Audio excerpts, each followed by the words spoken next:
একঘেয়েমি খাবার খেতে খেতে যখন বাসার সবার অতিষ্ঠ, তখন ভাবলাম এবার কিছু নতুন করি। এমন কিছু যেটা পুরনো স্বাদের হলেও পরিবেশন হবে নতুনভাবে। তাই তো বানিয়ে ফেললাম মাছের পুর ভরা পটলের দোরমা। মজাদার, ঘরোয়া আর একেবারে নানিদের আমলের রান্না। তো প্রথমে এই পটলগুলোকে আমি আঁচড়িয়ে নিচ্ছি, আর দুই সাইড থেকে পটলের মুখটা কেটে নিতে হবে। তো এবার আমি একটা চামচের সাহায্যে পটলের ভেতরে যে বিচিগুলো আছে সেগুলোকে আমি সবটা বের করে নিব। পটলটা মূলত একেবারেই খালি করে নিতে হবে ভিতরের অংশটা। তো আমি দেখেন সুন্দর করে পটলের ভিতরে যা কিছু আছে সব বের করে নিলাম। আমার একে একে সবগুলো পটলের ভিতর থেকে পটলের বিচি বের করা কমপ্লিট। তো এখন পরবর্তী ধাপটা আপনাদের সাথে দেখাচ্ছি। তো আমি এই পর্যায়ে কয়েকটা মাছ নিয়েছিলাম, যেগুলো আগে থেকে সিদ্ধ করে কাটা ছাড়িয়ে নিয়েছিলাম। তো আপনারা যে কোনো মাছই ব্যবহার করতে পারেন, তবে একটু কাটা কম মাছ ব্যবহার করলে এটা বাছার জন্য সুবিধা হয়। তো আমি এতে পেঁয়াজ মরিচ দিয়ে ভালো করে মাছগুলোর সঙ্গে মাখিয়ে নিচ্ছি। তো এবার বেশটা মাখানোর পরে আমি কিছুটা তেল দিয়ে দিব এবং তেল দিয়ে আবারও ভালো করে এটাকে মাখিয়ে নিচ্ছি। বাসায় যখন একঘেয়েমি খাবার খেতে খেতে আমরা সবাই অতিষ্ঠ হই, তখন নতুন কিছু সত্যিই প্রয়োজন। তো আমি এই যে আগে থেকে যে পটলগুলো রেডি করেছিলাম তার মধ্যে মাছের পুরগুলো ঢুকিয়ে দিচ্ছি সুন্দর করে।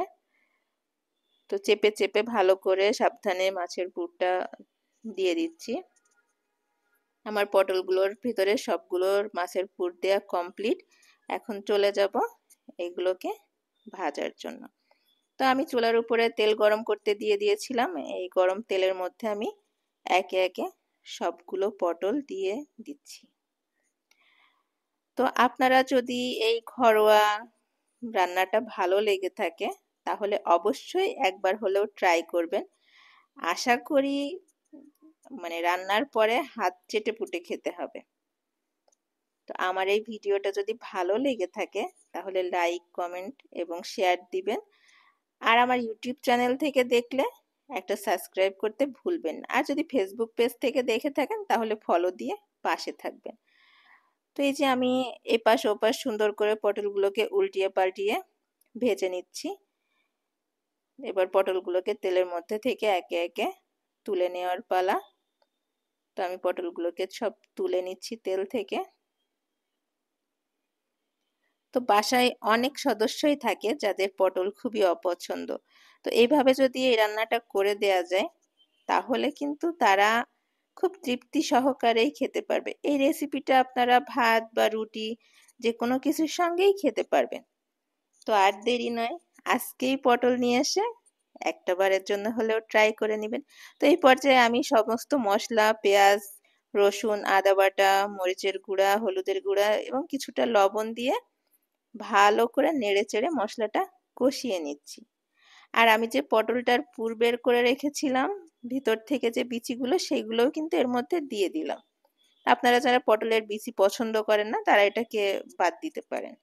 তো আমার বাসায় সবাই পটলের বিচি পছন্দ করে, তাই আর আমি এটা ফেলে না দিয়ে এটা মশলার সাথে সুন্দর করে কষিয়ে নিচ্ছি। দেখেন আমার মশলাটা কি সুন্দর তেল ছেড়ে দিয়েছে। এই পর্যায়ে আমি আগে থেকে যে পটলগুলো ভেজে রেখেছিলাম সেই পটলগুলোকে দিয়ে দিচ্ছি। আমার একটা অ্যাক্সিডেন্ট হয়ে গেল বড় সড়ো। আমার একটা পটল দেখেন অ্যাক্সিডেন্ট করেছে। তো সবগুলো পটল দিয়ে আমি আবারও কিছুটা সময় নিয়ে কষিয়ে নিচ্ছি। তো এ পর্যায়ে আমি ঢাকনা দিয়ে দিব যাতে সুন্দর করে পটলটা সিদ্ধ হয়ে যায়। তো কিছুক্ষণ পরে আবারও ফিরে আসলাম। এবার ঢাকনাটা উঠায় দেখি কি অবস্থায় আছে পটলগুলো। তো আমি একটু নেড়ে চেড়ে দেখতেছি। হ্যাঁ, পটলগুলো মনে হচ্ছে সিদ্ধ হয়ে গেছে।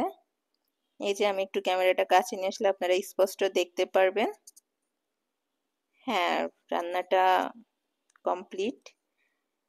কালারটাও খুব সুন্দর হয়েছে। যদি আমার রেসিপিটা ভালো লেগে থাকে দেরি না করে আজই একবার ট্রাই করে ফেলুন। সবাই ভালো থাকবেন। আল্লাহ হাফেজ।